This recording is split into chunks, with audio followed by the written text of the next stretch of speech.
वज़ीर आज़म आज़ाद कश्मीर चौधरी अनवारुल हक के खिलाफ तहरीक अदम एतमाद कामयाब हो गई है, जिसके बाद राजा फैसल मुमताज़ राठौर नए वज़ीर आज़म मुंतखब हो गए हैं। स्पीकर चौधरी लतीफ़ अकबर की ज़ेर सदारत आज़ाद कश्मीर असम्बली के इजलास में वज़ीर आज़म चौधरी अनवारुल हक के खिलाफ तहरीक अदम एतमाद पेश की गई और सारा ये मामला हो चुका है। नए वज़ीर आज़म का इंतखाब हो चुका है। अब इसकी टाइमिंग क्या है और जिस तरीके से ये हुआ है 27वीं आईनी तरमीम के बाद हुआ है, इस पर भी बहुत सारे सवालात हैं। फिर टेन्योर भी ख़त्म हो रहा है, नए इलेक्शंस भी होंगे अब बहुत जल्दी वहाँ पर, तो क्यों ये तब्दीली लाई गई, सारी इन सवालात के हम जवाब जानेंगे। आज़ाद कश्मीर में ही मौजूद थी ब्यूरो चीफ हमारी नैयर अली साहिबा, और कल हमने देखा कि वहाँ बड़ा उन्होंने इंटरव्यूज़ भी लिए और सारी सूरत हाल को खुद जाकर वहाँ पर ऑब्जर्व भी किया, देखा। बहुत शुक्रिया ब्यूरो चीफ इस्लामाबाद हमारी नैयर। अस्सलाम वालेकुम, गुड मॉर्निंग। मैं ये सवाल कर रहा था कि कल आप वहीं पर यानी थी, तो आंखों देखा हाल जरा हमसे शेयर कीजिए, क्या माहौल रहा उस वक्त, कैसे हुआ इजलास और कैसे प्रोसीड किया? जी बहुत शुक्रिया ज़ोहेबन नादिया। मैं आपका इंट्रो सुन रही थी, आपने जैसे चंद सत्रों में खाता मुकाया है ना, ऐसे चंद सत्रों का खाता नहीं था ये मेरा ख्याल है बहुत लंबा टाइम लगा इसके अंदर। हम तो देख रहे थे आज तहरीक अदम एतमाद जमा हो रही है, कल हो रही है, परसों हो रही है, और फिर बीच में जो है वो 27वीं तरमीम भी आपने देखा पास हो गई। तो यहाँ पर जो है वो जनाब कल स्पीकर जो है चौधरी लतीफ़ अकबर उनकी ज़ेर सदारत इजलास हुआ, जिसके अंदर जो है वो करारदाद पेश की गई और उस करारदाद के अंदर जो है वो ये चार्जशीट रखी गई चौधरी अनवारुल हक के ख़िलाफ़, और कहा गया कि इनको जो है वो अब इनके खिलाफ तहरीक अदम एतमाद भी होगी। और उसी जो तहरीक अदम एतमाद थी उसके अंदर जो अभी वज़ीर आज़म जो है नामज़द हुए थे और मुंतखब हो चुके हैं फैसल मुमताज़ राठौर, उनकी जो है वो सिलेक्शन हो गई वहाँ पे और वो उनका इंतखाब जो है वो मुकम्मल हो गया।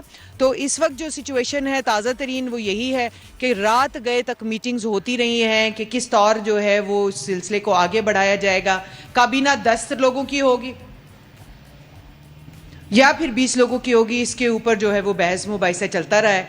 और फिर हमने ये भी देखा कि इस बहस मुबाहिसे के बाद जो है वो अभी तक जो है ये फैसला नहीं हो सका है कि आया 10 लोग होंगे या 20 होंगे। हमारे ज़राए का ये बताना है कि आला सतह चेयरमैन की जानिब से ये कहा गया है कि काबीना जो है वो मुख्तसर हो, लेकिन जो वहाँ पर मौजूद लोग हैं उनकी जानिब से कहना है क्योंकि टाइम उनके पास मुख्तसर है, तो इस वजह से जो है वो काबीना एक ही बार बना ली जाए। और आज जब हल्फ बर्दारी होनी है राजा फैसल मुमताज़ राठौर की ऐवान सदर में, तो उस हल्फ बर्दारी के साथ ही जो है वो काबीना की हल्फ बर्दारी भी हो जाए।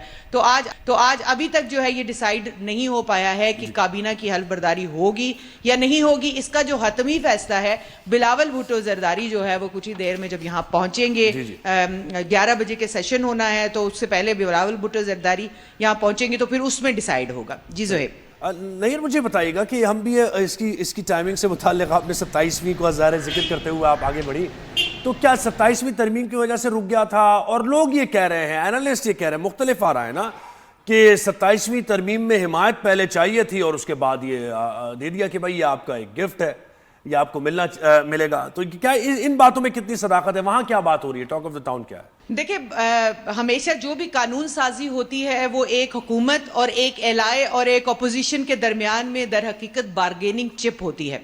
तो अब ये कहना कि इसकी वजह से 27वीं आईनी तरमीम रोकी गई थी या 27वीं आईनी तरमीम की वजह से ये रोका गया था मामला कि जो है वो पीपल्स पार्टी आज़ाद कश्मीर में अपनी हुकूमत बना ले, तो मेरा ख्याल है कि ये दुरुस्त नहीं है, क्योंकि ये चीज़ें सारी डिसाइडेड थी ऑलरेडी आला सतह के ऊपर कि किस तौर से आगे बढ़ना है, और 27वीं आईनी तरमीम भी आनी थी। जो बुनियादी तौर पर नुक्ता था वो ये था कि ये तय करना था कि 27वीं आईनी तरमीम पहले आएगी या ये जो आज़ाद कश्मीर हुकूमत है ये पहले बनेगी। तो 27वीं आईनी तरमीम को मुकद्दम रखा गया। अब एलाइज जो पीपल्स पार्टी और नून लीग है, आपको पता है कि ये वहाँ पर विफाक में इत्तेहादी हैं और यहाँ पर वहाँ पर इनका एक फार्मूला मौजूद है पावर शेयरिंग का। यहाँ पे मुजफ्फराबाद के लिए और आज़ाद कश्मीर के लिए क्या पावर शेयरिंग फार्मूला जो है वो तय हुआ, सबसे इंपॉर्टेंट बात ये थी।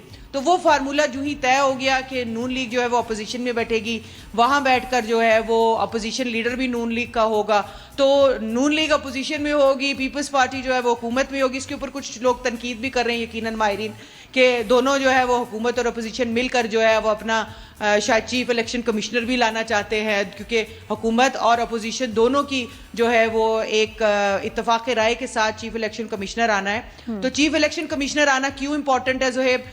क्योंकि आगे जो है वो हम देख रहे हैं कि ये सिर्फ जुलाई में इलेक्शन हो जाने हैं, तो अब जुलाई में आइन ये कहता है, अब होंगे या नहीं होंगे ये तो कबल वक्त तो है। नैयर ये बताइएगा कि वहाँ की जो अवाम है उनका क्या रिएक्शन है, वो इससे कितने मुतमईन हैं, खुश हैं? एक तो ये बात, दूसरा ये कि इलेक्शंस भी करीब ही थे, तो इलेक्शंस तक भी ये मामलात लेके जाए जा सकते थे कि तब एक ही टाइम पे चेंजेस आते और वो काफ़ी अरसे तक रहते। नादिया जो भी हुकूमत बनाती है पार्टी, उसके इलेक्शन में अपर हैंड होता है, उसके पास रिसोर्सेज होते हैं, वो मामलात को आगे बढ़ा सकते हैं। तो पहला तो ये एक वजह जो है वो दिखाई देती है। दूसरी वजह ये है कि चौधरी अनवारुल हक के खिलाफ जो अवामी एक्शन कमेटी की जो एक हड़ताल थी और वो पुरतशद्दुद उसमें जाने भी गई और फिर वो जो धरने दिए गए, उसके बाद हमने देखा कि एकदम से जो है वो पूरा जो कैनवस है वो चेंज होना शुरू हुआ। पीपल्स पार्टी ने कहा हमें नहीं चाहिए चौधरी अनवारुल हक, नून लीग ने कहा हमें नहीं चाहिए, तो सारी जमातें और फिर फॉरवर्ड ब्लॉक के उनके अपने साथ के बैठे हुए वजीर जो है उन्होंने उनके खिलाफ जो है वो वोट दिया है। तो ये सारा सिनेरियो बिल्ड करने की जो एक बुनियादी वजह है, जैसे मैं पहले भी बात कर रही थी कि सिर्फ 6 महीने हैं और 6 महीने के अंदर इन्होंने डिलीवर भी करना है। अवामी एक्शन कमेटी के जो 38 में से 37 मुतालबात विफाकी हुकूमत के साथ तय हुए थे, कल जो है वो जब फैसल राठौर वहां से मुंतखब होकर बाहर निकले हैं तो उनमें से 37 तो उन्होंने वहीं ऐलान कर दिए कि भाई ये सारे मामलात जो हैं ये समझे कि हल हो गए, इस्लाहात भी हो गई, फंड्स के मामलात भी हो गए, जो जो मुतालबात थे उसके अंदर। थैंक यू सो मच, बहुत शुक्रिया आपने